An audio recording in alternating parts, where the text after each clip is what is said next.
Okay, so today we have the MG5 Crawler. Now, I don't know a lot about these other than it's a tracked vehicle, which is why I wanted it. And looking at the serial plate down here, that dates it to about 1949. And you've guessed it, by the tow rope, it doesn't run. And that's because nothing I ever buy does run. So, like I said, I don't know too much about this. So if you've got any comments, feel free. But let's get fiddling. So first things I've checked, obviously I've put some fuel in there and I've had a rummage around, and you've got a fuel pump down here and a nice little primer,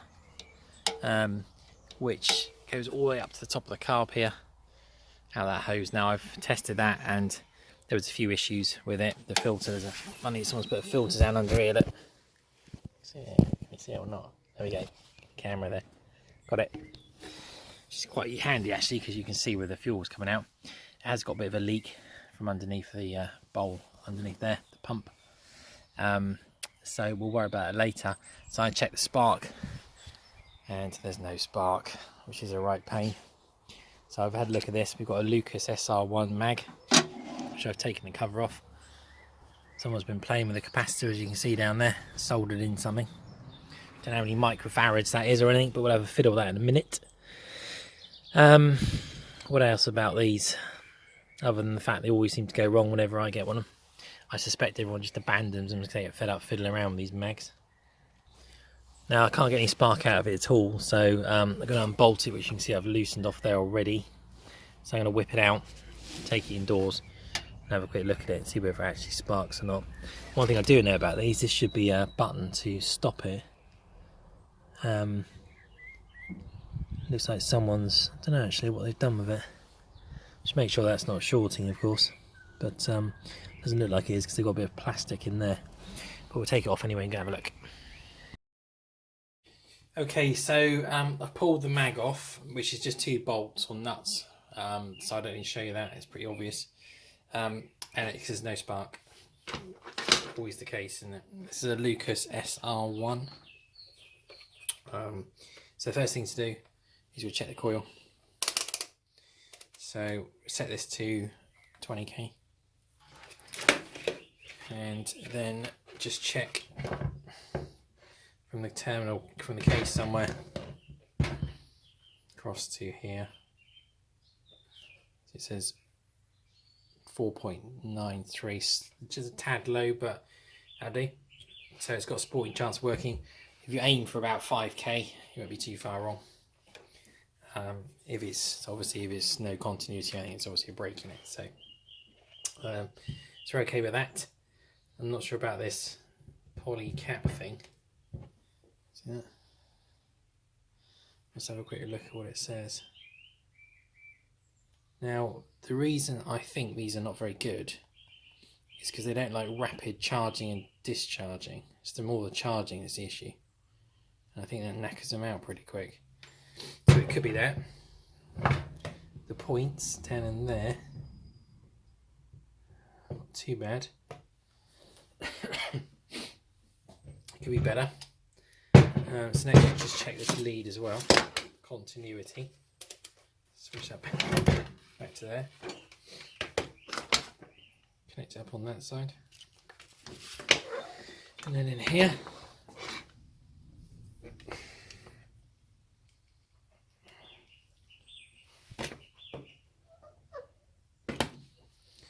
And there's no continuity. So we might be lucky, it's just the lead's knackered. So let's get a screwdriver, take that off and have a look. Could be the cap end, or it could be broken inside.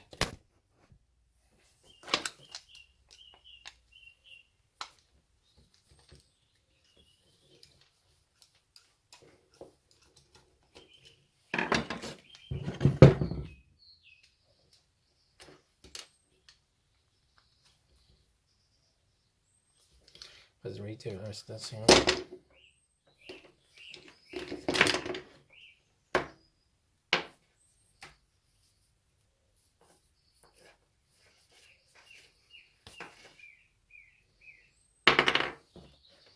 Try again.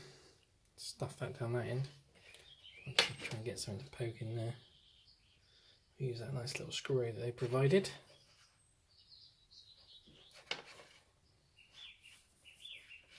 Could do being an octopus to do this. Oh, there we go. So it's actually got a reading there. It's actually the piece of HT lead is actually okay. So you might get lucky. Just a duff connection somewhere. Right, so I'm going to put this back together. Now what I did was snipped about 7 or 8 mil off the end of it, because the copper sometimes oxidizes where it's exposed to the air and moisture. It could affect the old connection there. So let's put this back together now. Better luck. Job's a good one. I'm going to stab myself with a screwdriver in the process. I'm sure everyone's done that once in a while. It's good fun. There we go. A bit stiff to get in there, but we're in. So I put the cap back on and it still didn't work. So, but I've got continuity at the end of the cable, so it suggests there's a problem with this era cap. Just put it on a bit tighter. It's probably just knackered. Screw it in here. To the door now. It's weird, isn't it? Oh well, let's go get another one. See, look now, even the flipping bees come in here. Come on, get out of here.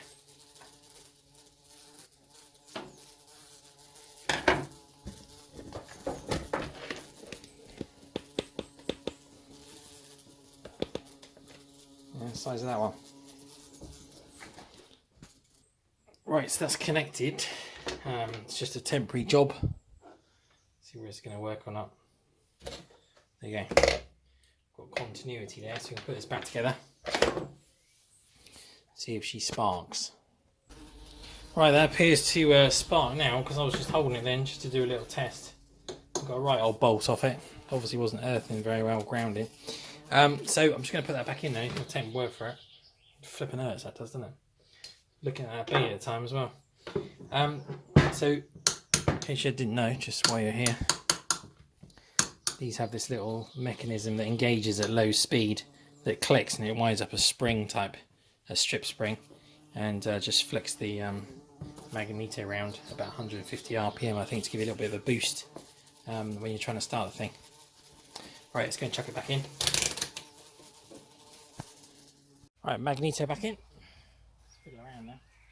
See, I'll just take that on there.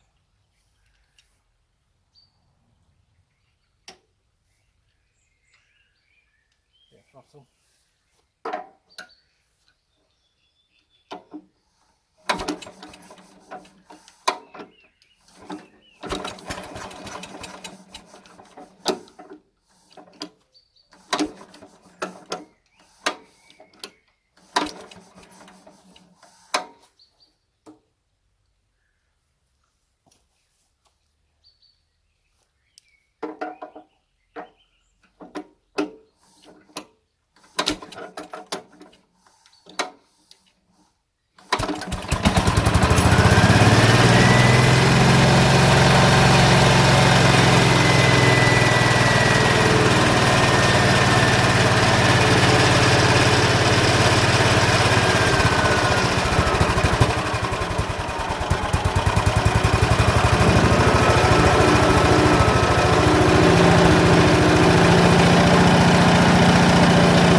There you have it.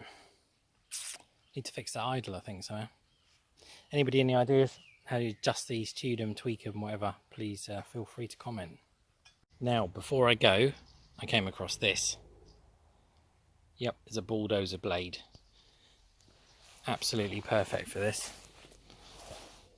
It's even the same colour, which is just brilliant. I think it's actually off for Westwood snowplow or something like that.